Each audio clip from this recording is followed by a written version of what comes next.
मैं कमल सिंह, प्रशिक्षित स्नातक शिक्षक हिंदी, केंद्रीय विद्यालय मथुरा छावनी, आगरा संभाग, आगरा। बच्चों, आज हम कक्षा 9वीं की क्षितिज से ललदद के वाक्य पढ़ेंगे। सर्वप्रथम लेखक का जीवन परिचय। ललदद का जीवन परिचय। ललदद का जन्म 1320 के आसपास कश्मीर स्थित पामपुर गांव में हुआ था। ललदद को लल्लेश्वरी, लला, लल योगेश्वरी, लला रिफा आदि नामों से भी जाना जाता है। वे 14वीं सदी की एक भक्त कवियत्री थी जो कश्मीर की शैव भक्ति परंपरा और कश्मीरी भाषा की एक अनमोल कड़ी मानी जाती है। कश्मीरी संस्कृति और कश्मीर के लोगों के धार्मिक और सामाजिक विश्वासों के निर्माण में लल्लेश्वरी का अत्यंत महत्वपूर्ण स्थान है। ललदद की काव्य शैली को वाक कहा जाता है। इनकी कविताओं में चिंतन एवं भावनात्मकता का विचित्र संगम है।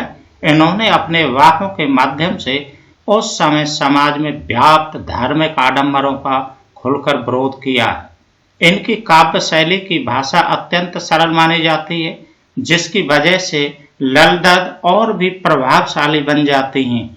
ललदद आधुनिक कश्मीरी भाषा का प्रमुख स्तंभ मानी जाती हैं।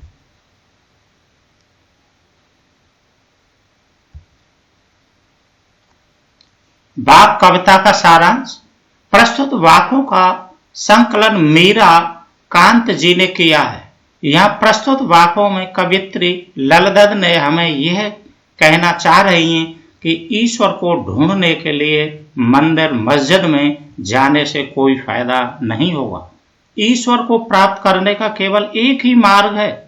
अगर कोई सच्चे हृदय से अपने अंतःकरण की ओर झांकेगा तो ही वह ईश्वर को प्राप्त कर सकता है।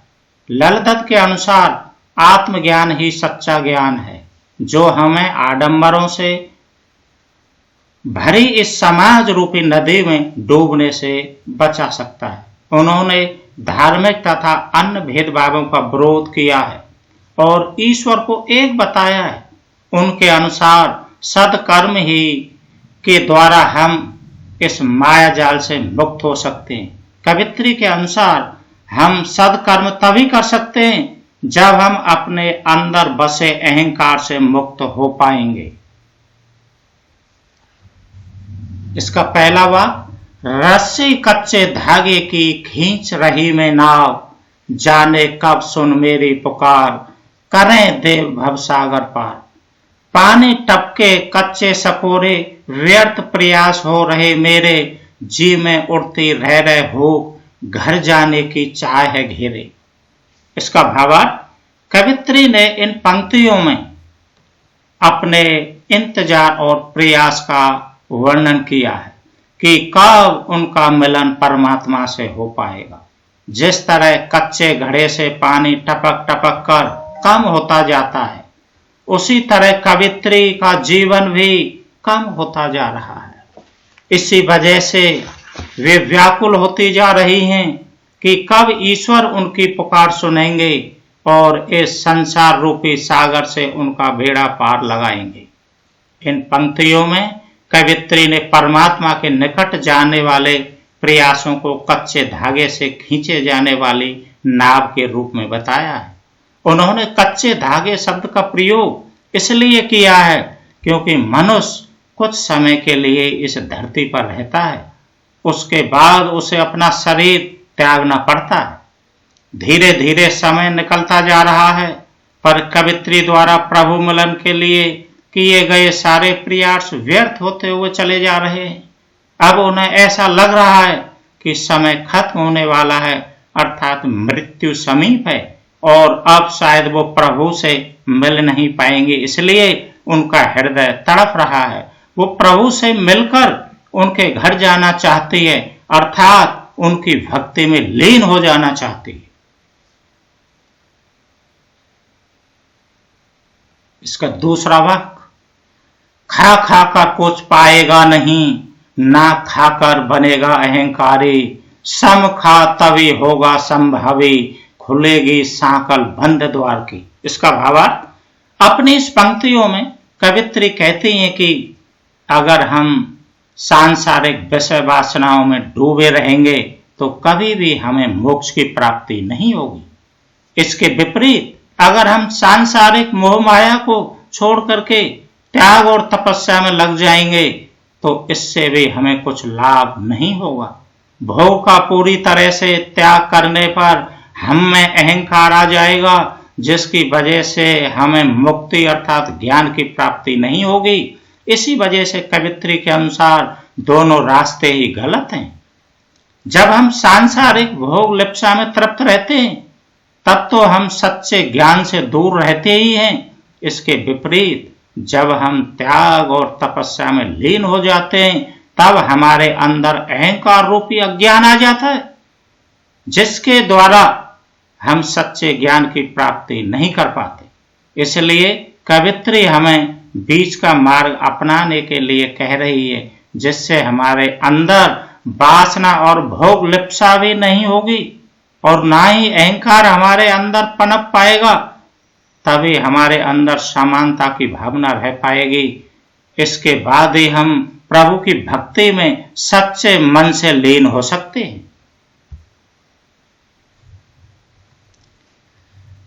इसके बाद अगला वाक्य, आई सीधी राह से गई न सीधी राह, सुषम श्वेत पर खड़ी थी बीत गया दिन आह, जेब टटोली कौड़ी न पाई, माझी को दूं क्या उतराई। इसका भावार्थ, अपने इन पंक्तियों में कवित्री ने मनुष्य द्वारा ईश्वर की प्राप्ति के लिए किए जाने वाले प्रयासों पर कड़ा प्रहार किया है।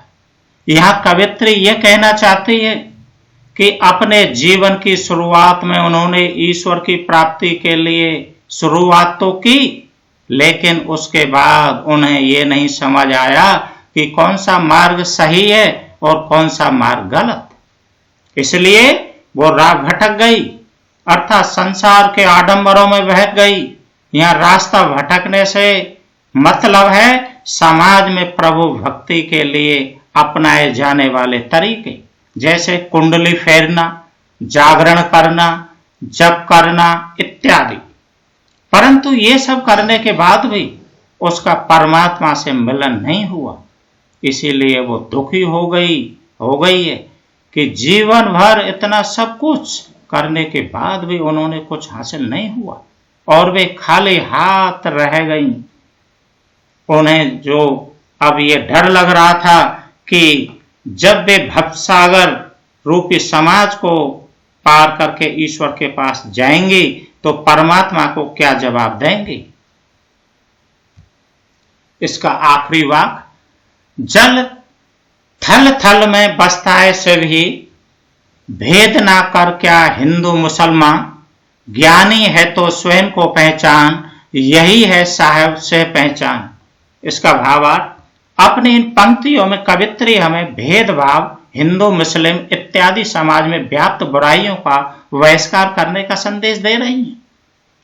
उनके अनुसार शिव अर्थात ईश्वर हर जगह बसा हुआ है, चाहे वो जल हो या आकाश या फिर धरती हो या प्राणी, यहां तक कि हमारे अंदर भी ईश्वर बसा हुआ है।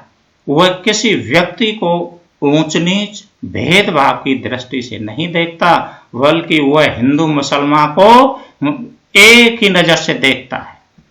उनके अनुसार ईश्वर की प्राप्ति के लिए सबसे पहले हमें आत्मज्ञान प्राप्त करना जरूरी है, क्योंकि इससे ही हम ईश्वर को प्राप्त कर सकते हैं। ईश्वर स्वयं हमारे अंदर आत्मा रूप में बसे हुए हैं। इसलिए कवित्री ज्ञानी पुरुषों से कह रही है कि अगर तुम ज्ञानी हो तो स्वयं को पहचानो, क्योंकि आत्मज्ञान ही एकमात्र उपाय है जिससे हम परमात्मा को समझ सकते हैं और उन्हें पहचान सकते हैं।